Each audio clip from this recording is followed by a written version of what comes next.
오늘 본문에 보시면 교회를 얘기하면서 교회 터 얘기를 해요. 기초죠, 기초. 교회의 기초가 뭔가? 이 터는 곧 예수 그리스도다. 그런 얘기를 하죠. 예수 그리스도다. 교회는 오직 그리스도 예수라는 기초로 세워지고, 그리고 그 예수를 목적으로 해서 세워져 갑니다. 그것 이외에 다른 것이 교회의 기초가 되고 목적이 되면 교회는 아주 심각한 문제가 생기기 시작하다가 나중엔 교회가 아니게 돼버리죠.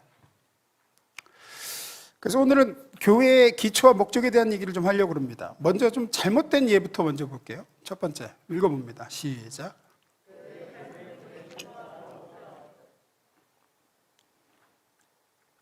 지난번에 안수 받으신 분들, 안수직분자 교육할 때 제가 교재로 삼았던 책이 릭 워렌이라는 목사님, 제가 공부한 사스웨스턴 선배님이십니다.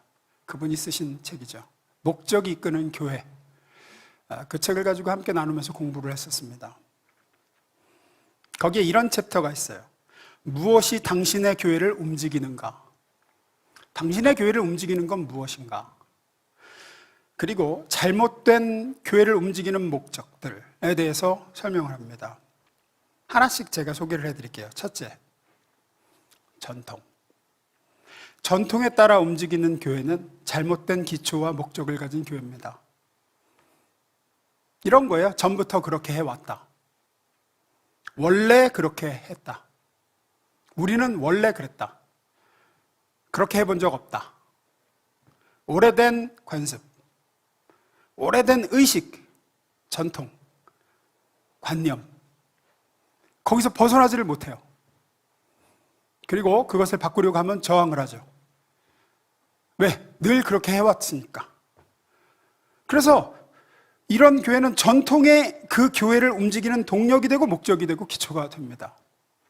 잘못된 기초와 목적이죠. 두 번째는 인물. 어떤 특정한 인물에 의해서 움직여지는 교회입니다. 교회에서 교회를 움직이는 특정한 인물이라 그러면 누가 될까요? 네? 예, 담임 목사일 확률이 90%가 넘습니다. 거의 99%죠. 교회들 보면 그 담임 목사에 의해서 움직이는 교회들이 있습니다. 잘못된 기초와 목적이죠. 왜냐? 사람이기 때문입니다. 그 담임 목사가 교회의 기초 되시고 목적이 되신 그리스도 예수님과 친밀하고 영적으로 깨어있을 때는 문제될 것이 없습니다. 아니, 오히려 좋습니다. 아시잖아요. 독재자가 제대로만 하면 독재가 좋다니까요. 문제는 독재자도 사람이거든요. 그래서 그 사람이 영적으로 무뎌진다든지 침체된다든지 그래서 잘못된 판단을 내리면 온 교회가 그렇게 돼버립니다. 그렇게 갑니다. 브레이크가 없습니다. 더구나 그 사람이 없어지거나 그 사람이 죽거나, 사람이니까 죽을 수도 있잖아요, 갑자기. 혹은 떠날 수도 있습니다. 떠나면 교회는 나아갈 방향을 잃고 멈춰 서게 돼버립니다. 그냥 뭘 할지를 몰라요. 뭘 할지를. 그래서 이것도 잘못된 기초와 목적이죠. 세 번째로는 이것입니다. 재정. 재정에 움직이는 교회가 있습니다. 대표적인 특징이 뭐냐? 뭔가를 하려고 하면 비용이 얼마나 들까부터 얘기합니다. 그래서 얼마가 드냐? 언제나 예산. 돈보다 중요한 건 아무것도 없습니다. 물론 교회가 예산을 규모 있게 잘 편성하고 쓰고 분배하고 해야죠. 하지만 교회에 있어서 그것이 교회의 기초와 목적이 되고 교회를 움직이는 동력이 될 수는 없습니다. 교회에서 가장 중요한 이슈는 예산이 얼마냐, 비용이 얼마나 드냐가 아니라 하나님이 우리 교회가 그 일을 하기를 원하시는가예요. 하나님이 원하시는 일이라 그러면 이 우주의 주인이신 하나님께서 그것을 하고자 하는, 그러니까 하나님이 이 일을 우리에게 하고자 하실 때 그 일에 순종하는 교회에 우주의 주인이신 하나님이 얼마든지 채우실 수 있습니다. 그런데 이렇게 다친 사고를 하죠. 우리에게 나올 게 빤하다. 하나님이 얼마든지 다른 곳에서든지 다른 방법으로 더 주실 수 있다는 생각을 해본 적이 없습니다. 그러면 아무리 하나님이 우리 교회 그 일을 하길 원하신다 그래도 우리 교회 무리라서 안 된다 이렇게 나가죠. 예산이 교회를 움직이는 기초와 목적이 되면 잘못 가는 겁니다. 교회는 올해 얼마나 절약했나가 아니고 올해 누가 구원을 받았나를 생각하는 게 먼저죠. 네 번째, 건물입니다. 건물에 의해 움직이는 교회가 있습니다. 건물에 의해. 그 윈스턴 처칠, 유명한 그 사람이죠. 윈스턴 처칠이 이런 얘기를 했어요. 처음에는 우리가 건물의 형태를 만들지만 나중에 가면 건물이 우리의 형태를 만든다 이런 얘기를 했어요. 유명한 얘기죠. 처음에는 사람이 건물을 짓지만 나중에는 그 건물이 사람을 지어갑니다. 교회가 건물이 중심이 되고 건물이 교회를 대표하고 건물이 곧 교회가 되면 일단 주보에서부터 그렇게 나타나죠. 주보에 교회 건물이 등장해요. 교회를 소개할 때도 교회 건물. 그래서 그 교회의 목적은 더 좋은 건물을, 더 큰 건물을 짓고 그 건물을 짓느라 진 빚을 갖고 유지하는데 교회의 에너지와 예산이 다 들어갑니다. 다른 아무것도 할 수 없어요, 이제. 그렇게 되면. 한동안 한국교회가 그게 슬로건이었죠. 모여라, 돈 내라, 건물 짓자. 다른 사역을 할 여력이 없어지게 되는 교회들이 많습니다. 그래서 무리해서 뭐를 건물에 투자하는 것은 건강한 교회 모습은 아닙니다. 언제 건물에 대한 고민을 해야 되느냐? 건물의 협소함이 교회의 본질적인 사역에 방해가 될 때입니다. 건물이 너무 협소해서 우리가 뒤에 가서 얘기할 이른 영혼 권에서 제자로 세우는 데 있어서 방해가 된다. 그러면 그때는 심각하게 고려를 해야 됩니다. 또한 그때에도 이것이 정말 하나님이 원하신다는 확신이 들고 그리고 교회 공동체 구성원들이 기꺼이 하나님의 사역을 위해서 더 큰 건물을 위해 희생할 준비가 되어 있을 때입니다. 그러지 않을 때 뭔가를 무리하게 진행하면 이제 건물이 이끄는 교회가 돼서 그 건물을 짓느라고 진 부채를 갚고 그 건물을 유지하는데 교회의 에너지를 다 쏟아붓고 그 이외의 것을 할 수 없게 되어버립니다. 다섯 번째, 마지막이죠. 프로그램과 사역과 행사에 의해 움직이는 교회입니다. 영혼 구원과 제자로 세우는데 큰 관련이 없는 이런저런 사역들을 하느라고 영혼 구원하고 별 관관이 없어요. 근데 그거 하느라고 매달 에너지를 소비하고 매주 에너지를 소비합니다. 프로그램 또 프로그램, 행사 또 행사. 목적 없이 바쁘기만 한 거죠. 영혼 구원하고 관련이 없어요. 제자로 세우는 데는 관련이 없어요. 하나 끝나면 그 다음, 또 하나 끝나면 그 다음. 왜 하는지도 몰라요. 그냥 하는 거예요. 작년에도 했고, 그 전에도 했고, 그 전에도 했으니까 계속 하는 거예요. 이렇게 프로그램이나 사역과 행사에 의해 움직이는 교회의 특징이 뭐냐? 출석률에 굉장히 민감합니다. 그래서 그 사역에 몇 명이 모였느냐? 그 행사의 참여율이 어떠냐?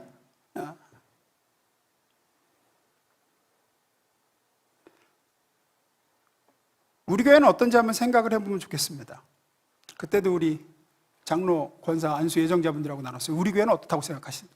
우리 교회는 어떻다고 생각하느냐? 우리 교회는 뭐에 의해서 움직인다고 생각하느냐? 무엇을 기초로 하여, 무엇을 목적으로 하여 우리 교회는 움직여지고 세워져 가고 있는가? 여러분은 어떻습니까? 여러분이 가는 교회에 나오는 목적이 뭡니까 도대체? 무엇이 여러분을 움직이게 합니까? 아니 진심으로 한번 고민을 해보세요. 나는 무엇이 움직이게 하는가? 이것은 대단히 중대한 문제입니다. 그냥 우리 교회 이렇게 가면 안 되겠구나 하고 끝날 문제가 아니에요. 왜냐하면 잘못된 기초나 잘못된 목적에 의해서 세워지고 움직이게 되면 교회는 교회가 아니게 되기 때문에 그렇습니다. 잘못된 목적과 기초에 의해서 세워지고 움직여지면 질수록 교회는 생기를 잃어갑니다. 왜냐하면 교회는 그리스도의 몸이기 때문이에요. 변질되기 시작합니다. 변질되기 시작해요. 무기력해지기 시작합니다. 교회는 예수님을 머리로 해서 예수님이 이 땅에서 하시던 일을 해야 되는데 그것 이외에 다른 것이 교회를 움직이는 동력이 되는 순간 교회는 생명을 잃어버려요. 그렇게 되었을 때 다시 그 교회를 회복하는 유일한 길은 올바른 목적을 회복하는 것 이외에는 없습니다. 교회의 올바른 기초와 목적을 회복하는 것만이 다시금 교회를 힘있게 하고 생기왕성하게 합니다. 다른 길은 없습니다. 그러면 교회는 무엇에 의해 움직여야 됩니까? 성경이 말하는 교회의 목적은 뭡니까? 고린도전서에 보면 고린도 교회를 향해 교회를 세워나감에 있어 사도 바울이 자기가 개척한 고린도 교회를 향해서 이렇게 얘기하죠. 교회를 세워나감에 있어 올바른 기초 위에 올바른 목적을 가지고 세우지 않으면 안 된다는 얘기를 하면서 재밌는 표현을 해요. 메시지에서 재밌는 번역을 했어요. 하나님 주님께서 그 교회를 세우신 주님께서 중공 검사를 하실 것이다라는 얘기를 합니다. 우리 개혁 성경에는 불로 이렇게 시험을 받고 연단한다 이런 말씀이 나오는데 번역을 재밌게 했어요. 메시지 성경 보겠습니다.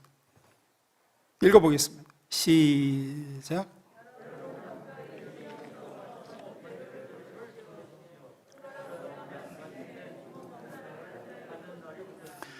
여러분이 값싸거나 부실한 재료를 쓴다면 다 드러나고 말 것입니다. 중공검사는 철저하고 엄격하게 이루어질 것입니다. 어느 것 하나 대충 넘어가는 일이 없을 것입니다. 여러분이 지은 것이 검사를 통과하면 잘된 일입니다. 그러나 검사에 통과하지 못하면 여러분이 지은 것을 뜯어내고 다시 시작해야 할 것입니다. 다른 얘기를 하는 게 아닙니다. 교회를 얘기하는 겁니다.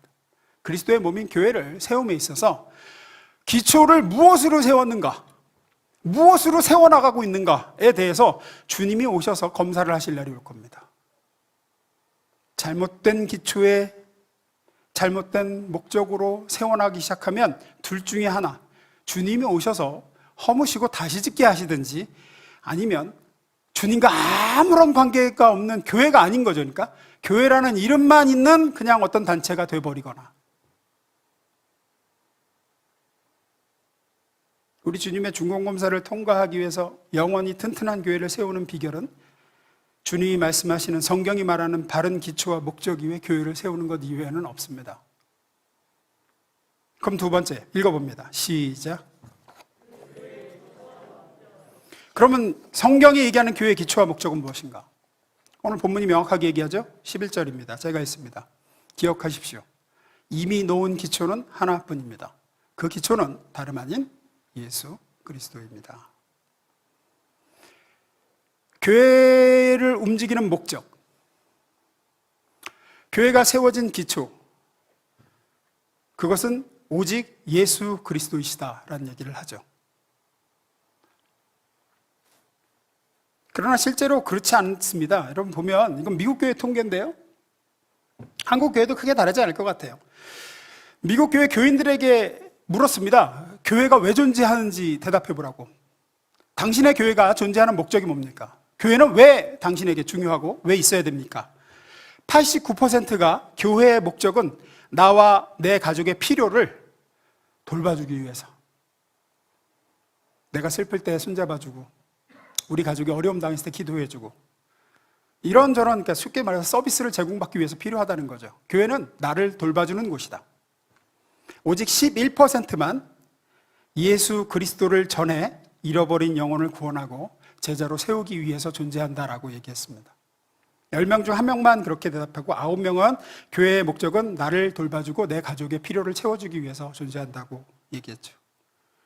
매주 우리 교회 비전 선언합니다. 하지만 글쎄요, 몇 퍼센트나 정말로 우리 교회의 비전에 동의를 하는지 정말 모르겠습니다. 왜냐하면 왜 우리 교회는 이런 서비스를 제공하지 않느냐라는 불평이 지금도 많이 들려오기 때문입니다. 왜 우리 교회는 나를 대우해 주지 않는가라는 서운함의 소리들이 들려오기 때문입니다. 정말 몇 퍼센트나 예수를 위해 내가 나를 드리는 곳이라고, 교회는. 가는 교회가 왜 존재하며 우리 교회는 무엇을 목적으로 해야 하는가를 알려면 이렇게 질문해 보면 돼요. 그냥 예수님이 기초라 그랬죠? 그건 풀어서 얘기하면 이런 거예요. 예수님이 이 땅에 계실 때 무슨 일을 하셨는가? 그리고 지금 이곳에 계신다면 예수님은 무슨 일을 하시겠는가? 이 신곡동에서 무슨 일을 하시겠는가? 그거에 대한 질문을 해보면 됩니다. 그러면 그게 우리가 해야 될 일입니다. 또 성경에 나오는 교회들, 예루살렘 교회, 빌립보 교회, 에베소 교회, 데살로니가 교회, 이런 교회들은 무슨 일을 했는가? 예수님은 복음서에서 교회에 대해서 뭐를 하라고 명령을 하셨는가? 거기에 대한 질문에 답을 내보면 우리 교회가 무엇을 기초로 하고 무엇을 목적으로 해야 되는지가 명확해집니다. 그리고 그것을 정리한 게 우리 교회의 비전 선언문입니다. 이른 영혼 구원하여 그리스도와 동행하는 제자를 세우는 교회. 예수님이 이 땅에 오셔서 그 두 가지를 하셨습니다. 천국 복음을 선포하셔서 이른 영혼을 구원하셨고, 그렇게 구원받은 영혼들을 예수님의 제자로 기르셨습니다. 따라서 당부드립니다. 우리 교회에서 뭔가를 결정하거나 어떤 재정을 사용하는 데 있어서 우리가 고민해야 될 건 이것이 영혼 구원에 필요한가 필요하지 않은가입니다. 제자를 세우는 데 있어서 이것이 필요한가 필요하지 않은가. 유치부부터 장년부까지 또 모든 위원회 산하 사역팀들은 계획을 세울 때도 고민을 해야 됩니다. 내년도 계획을 할 때도 이것이 과연 영혼 구원에 필요한 일인가? 이것은 제자를 세우기 위한 일인가? 아니면 그저 우리의 만족을 위해서, 우리의 이런저런 서비스를 좀 영위하고 받기 위해서인가? 여러분에게 예수님은 이 교회의 목적과 기초 되신 그리스도 예수를 위해서 무엇을 하라고 하십니까? 우리 교회는 왜 이런 거 안 하냐? 우리 교회는 왜 이런 거 안 해주냐라고 이야기하실 게 아니라 예수님은 나에게 이 가는 교회에서 예수님을 위해서 무엇을 하라고 지금 말씀하시는가? 예수님을 머리로 해서 예수님이 이 땅에서 하시던 일을 지금 예수님이 신곡동에 오신다면 이런 일을 하실 것 같은데 그 일에 있어서 내가 그걸 다 할 수는 없으니까 예수님은 어느 부분에서 내가 예수님으로서, 작은 예수로서 이 신곡동에서 일을 하라고 하시는가?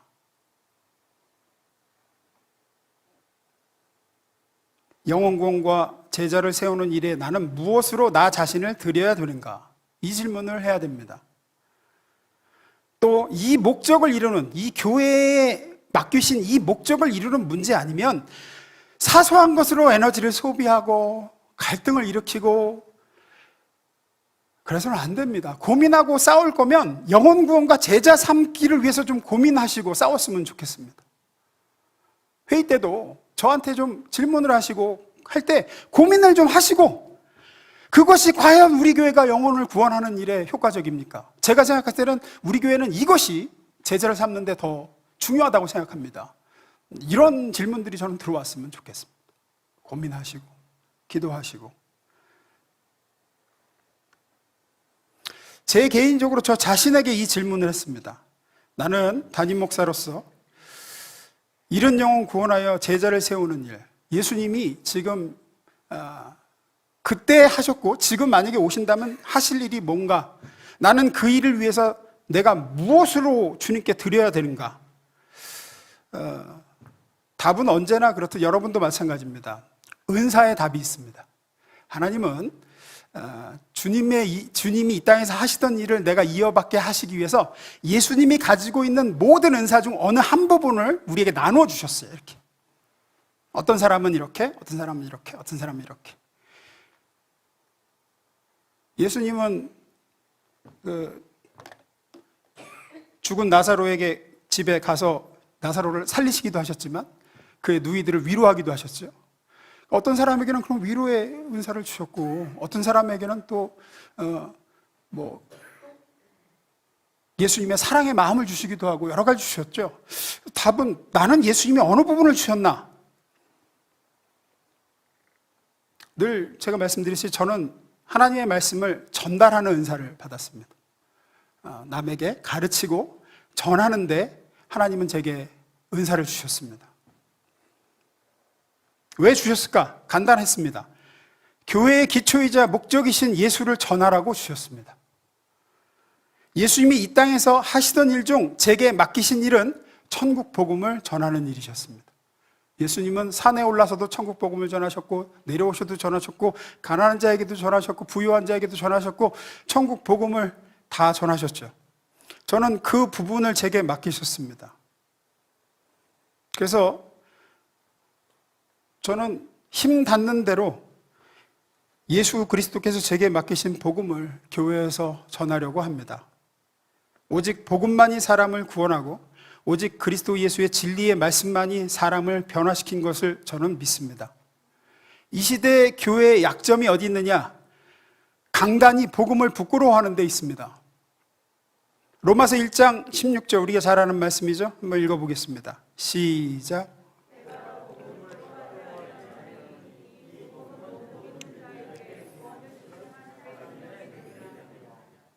여러분, 이 말씀을 믿습니까, 정말로?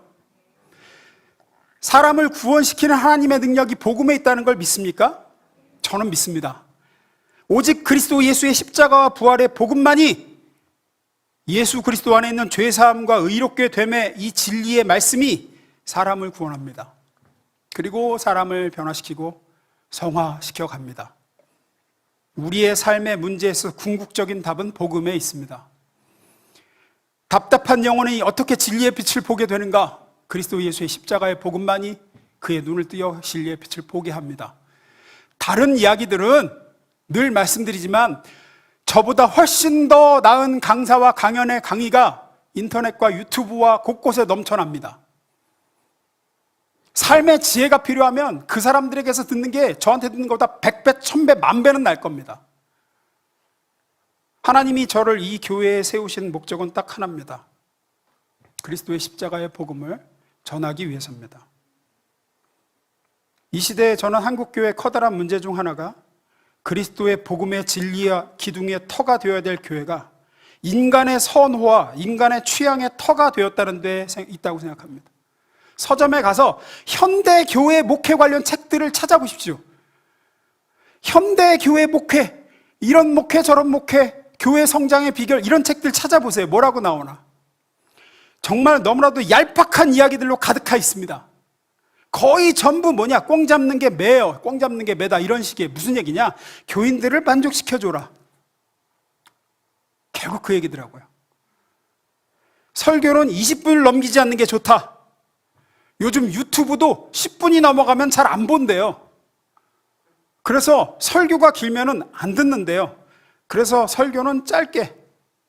설교 내용은 딱딱한 교리 설교는 요즘 트렌드가 아니다. 죄와 복음, 십자가, 부활, 이런 거 너무 자주 설교하면 성도들은 교회를 떠난다. 실제입니다. 실제로 그렇게 나와 있어요. 뭐라고 돼 있느냐? 요즘 신자들은 감동을 원하지 지식을 원하지 않는다. 제가 실제로 읽은 구절입니다. 요즘 신자들은 감동을 원하지 지식을 원하지 않는다. 기가 막힙니다. 제가 말씀드리지만 감동은요, 드라마에 훨씬 넘치고 영화에도 훨씬 많고, 감동적인 이야기는 여기 아니라도 들을 수 있는 것이 차고 넘치고, 이런 얘기도 있어요. 울리든지 웃기든지 둘 중에 하나는 해야 된다. 그게 기독교입니까? 이런 거예요. 한마디로 시류를 읽고 시류에 영합하는 교회가 살아남는다. 21세기에는. 이렇게 해서 교인들에게 만족을 주고 교인들이 원하는 서비스를 제공하면 이제 교회는 늘어난다는 거예요, 숫자가. 과연 그것이 예수님이 교회를 세우신 목적입니까? 실제로 그래요. 실제로 이름만 대면 아는 교회예요. 어느 교회라고 말을 못하겠어요. 너무 큰 교회라. 다 알아요. 거기는 매년 성도들에게 이렇게 12월이 되면 설문조사를 합니다. 내년에 듣고 싶은 설교 주제가 뭡니까? 그리고 거기서 제일 많은 퍼센테이지를 나온 걸 그 다음 해에 설교 주제로 잡고 설교를 한답니다. 제가 우리 교회 담임 목사로 있는 한 우리 교회에서 그럴 일은 없을 겁니다. 없습니다, 그럴 일은. 예수님은 단 한 번도 청중들에게 야, 니들이 무슨 설교를 듣고 싶냐라고 하고 설교하신 적이 없기 때문입니다. 교회는 성도들이, 사람들이 원하는 곳을 선포하는 말씀이 선포되는 것이 아니라 하나님이 성도들에게 선포되기를 원하는 말씀이 선포되는 곳입니다. 생명을 살리는 말씀은 사람들이 듣고자 하는 데에 있는 게 아닙니다. 캠벨 몰간이라는 유명한 목사님이 있습니다. 그 목사님 책에 나와요. 꽤 오래 예전 목사님인데 그때도 그랬나 봐요. 교회에 대해서 불만이 있고 목사님에 대해서 불만이 있는 한 집사님이 얘기했답니다. 뭐라고 얘기했냐? 요즘 목사님들은 세상을 너무 모른다고 생각합니다. 목사님, 설교자들은 반드시 자신이 살고 있는 시대가 어떤 시대인지 파악하고 그 시대를 사는 교인들한테 그 시대를 어떻게 살아야 될지에 대한 답을 설교도 해줘야 되는 거 아닙니까? 한마디로 가려운데 긁어주는 설교를 해야 되지 왜 자꾸 딱딱한 캠벨 몰간 목사님도 계속 복음 설교하는 목사님이거든요. 조용히 듣고 있다가 이렇게 얘기했다고 합니다. 집사님이 뭔가 크게 착각하시는 것 같습니다. 교회는 시대를 파악하는 곳이 아니라 시대를 고치는 곳입니다. 왜 하나님께서는 교회를 세우시고 저와 같은 설교자를 세우셨는지 아십니까? 사람들의 욕망을 파악하고 그걸 채워주고 긁어주라고 저를 세우신 게 아닙니다. 잘못된 길을 가고 자기 욕망의 길을 걸어가는 사람에게 그 사람을 불러다가 그리스도 예수의 말씀 앞에 무릎 꿇리게 하기 위해서 하나님은 저 같은 설교자를 세우셨습니다.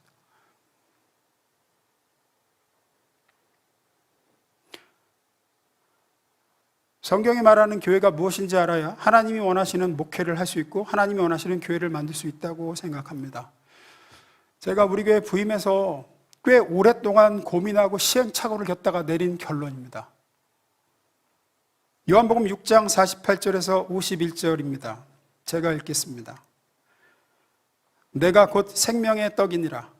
너희 조상들은 광야에서 만나를 먹었어도 죽었거니와 이는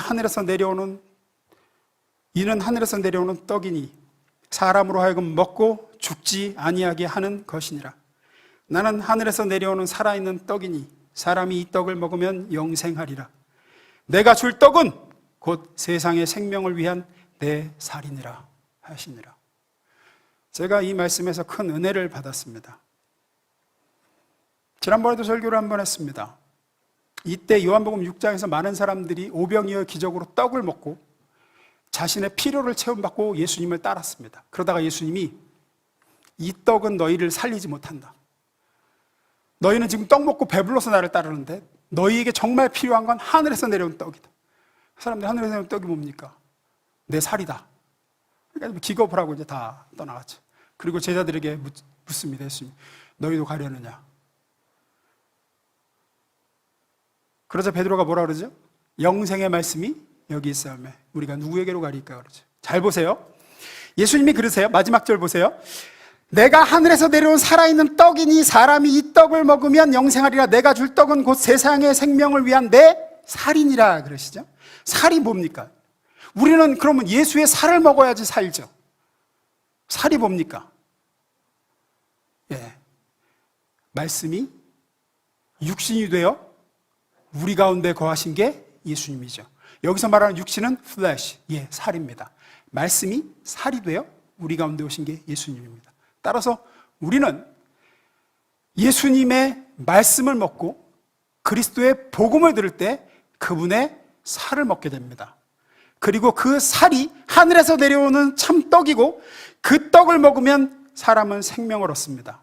먹고 죽지 않습니다. 지금 누가 생명의 떡을 세상에 주어 세상으로 사람으로 살게 합니까? 교회입니다. 내년도 제 목회 계획은 간단합니다. 생명의 떡이신 예수님에 대해서 더 열심히 증거하는 겁니다. 복음을 힘닿은 데까지 또 전하는 겁니다. 그것 이외에는 대안이 없습니다. 이 시대의 교회가 살아남을 대안은 다른 게 없습니다. 하늘에서 내려온 떡으로 성도들을 배불리 먹이는 길 이외에는 없습니다. 사람의 말이나 지혜나 그럴듯한 강연이나 생활의 지혜 이런 것으로 모르겠습니다.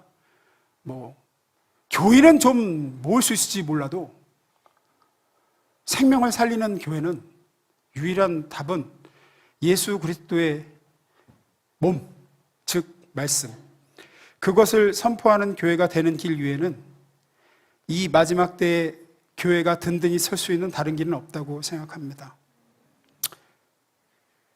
저는 설교로, 교육부서에서는 아이들에게 사랑과 가르침으로, 구제팀에서는 구제로, 중배팀에서는 기도로, 전도팀에서는 전도로 모두 각자 부르심받은 자리에서 이 생명의 떡이신 예수를 전하는 겁니다. 그렇게 우리는 이 신곡동에 예수님이 이 시대에 오셨으면 무엇을 하실까? 그 일을 해 나가야 됩니다. 영혼을 구원하고 제자로 세우는 겁니다. 그렇게 이 사명에 집중하고 우리를 드리다가 우리 모두 주님 앞에 서게 되기를, 마지막 때에 칭찬받는 가는교회 되기를 주임으로 축원합니다. 기도하겠습니다.